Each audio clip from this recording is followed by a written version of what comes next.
coach was talking about living in the trenches again, and I asked him, I said, are you guys starting to enjoy it? He said almost. Yeah. How much are you enjoying living in the trenches, and how much have you realized that is an X factor every time you guys step on the floor? Yeah, I mean, every road game so far has been living in the trenches, and no one said it was going to be easy, and I think we took pride in that. Coming down to the game, I think we came into the second half, the first half, not the way our best brand of basketball, but the way we came out in the second half was our response. And Coach Davis always talked about our response and living in the trenches. This is one of those type of games, and I'm enjoying it, because it's basketball. They're not always going to be pretty, not always going to be blowout games, and I think those type of games, like today's game, prepares you for what's to happen in March, because all the March games are living in the trenches. I know ideally you'd like to cruise every game, but you guys hadn't had a game in a while where in the last minute you had crucial possessions. How much did you need that today? It was good just to see where we're at when it's crucial time and when the game is on the line. Because that's what's going to happen in the postseason. So I'm glad we was able to keep our composure. Took care of the ball. We got stops when it was needed. I know it was a 2-point game with like a minute left, and I was able to make a play. So little things like that will help us in the long run. What does in the trenches mean to you? Just doing everything, all the little things. Not show up in the stat sheets, being the first to the ball, throwing the first punch, setting the tone, being aggressive. Those are all the qualities that's needed to live in the trenches. And one thing about it, it's not going to look pretty. It's not going to always, be open jump shots. It's always going to be, see who battle for the out rebound each other, or who can get to the loose ball, or who can turn the team over. So little stuff like that. Is an example that about 2 minutes left, there was a loose ball over in the corner opposite the bench, and you and a Florida State player went over there. Right. You got a hand on it. I think it went off him and went out of bounds. Is that an example of living in the? You know, remember what player I'm talking about?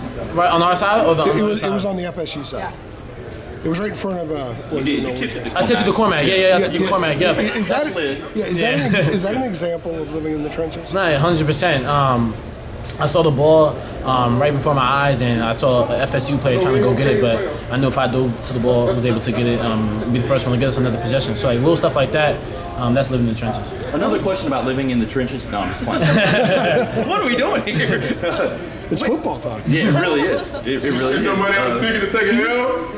Can you tell me? Okay, let's. Well, so people listening. Can you take us through, like you said, the bucket in the lane? Yeah. It's a 2-point game. This place is going bonkers. And you had 5, I think. I think it was Deontay Green. Yeah. I'd have to go back and look. Right. You had him on you. What did you want to do with that? What did you think you accomplished? And you're able to sort of get him to, scoot out of there and score. Well, the play before, I had Deontay Green on me again. And same situation. I was at the top of the key. And I settled. The short, kind of just short. It looked good in my eyes, but then I was short. So I told myself, next possession, I'm just trying to get downhill. My teammates did a good job of spacing out, so I had the ball on the left wing, and I was able to get right into the middle of the paint, which we wanted. And I was able to play off 2, which Coach Lebo and the rest of the coaching staff have been talking about. Play off 2 and get to the bucket and flow right over the top. And I think that was work for us. I told myself, every time I see a big, try to get a step back 3, but what was working for us was getting to the paint.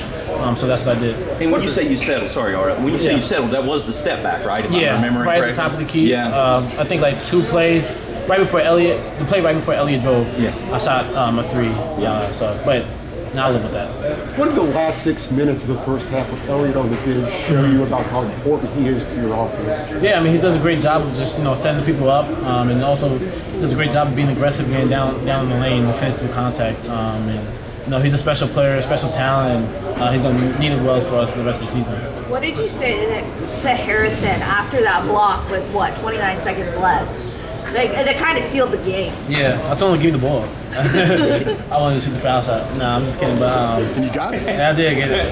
Had the stats, RJ. But I was just good block, because I was really a way to seal the game. And for me, I was I'm going to shoot the foul shot. And I know I'm going to make it rather than you miss it short. What led you guys to kind of rein in, the turnover count after the first half? Yeah. I think it was 12 in the first half. What kind of led you guys to start reining in? Yeah, that was one of our key emphasis and key points going to the game is to take care of the ball, limit turnovers, and we did a poor job of doing that in the first half. So I think we did a better job, and they also shot 50% in the first half. So we did a better job of guarding their actions and taking care of the ball, getting shots that we wanted. we was able to drive and penetrate, and then we also got the loose balls. I think that's what made the difference for us. Mondo did a good job of tipping out and finding Cormac for a 3 at 1 possession. Harris is always going to be a dominant force on the boards, and the guards, me and Elliott was able to just get downhill all game and finish out the game strong. They went up Who 8. kind of helps facilitate that conversation, I guess, when it is halftime or during the game, when it comes, hey, let's kind of get control back on the spaces.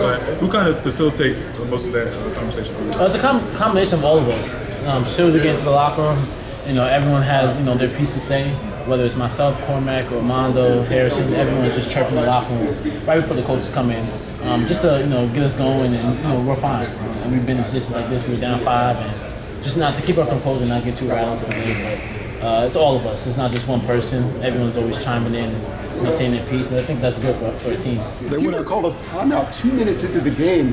Probably the earliest I've ever seen him. What was the message there? What was he upset about? I think, we couldn't get the ball. I think it was. That was Armando. Yeah, that was Armando. He couldn't get the ball. He was stuck on the baseline. Yeah, we couldn't get the ball, and that's what got him fired up. That was a little bit of an issue in the first half. Yeah. They went up 8 early in the second half, and you guys went on a 23-6 run. What was the key to that run? What made that happen? We kept our composure. We was able to get stops, and then when we got stops, we was able to convert. We like to live in transition. I know we missed a couple of easy ones in the first half, but we was able to pick up on that, and not put our heads down, always have the next play mentality, and that's what made us win that run. RJ, what is it? It's been a pretty good week. Yeah.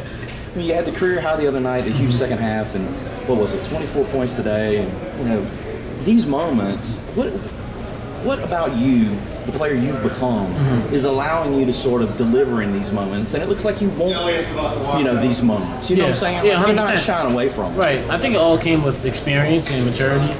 Me being the senior and kind of seeing everything from freshman year up to now, being in different situations, I know how to take advantage of the game or whatever the game calls for. It's all about game planning and managing. And I think I put a lot of hard work and trust in my work and my confidence into the season.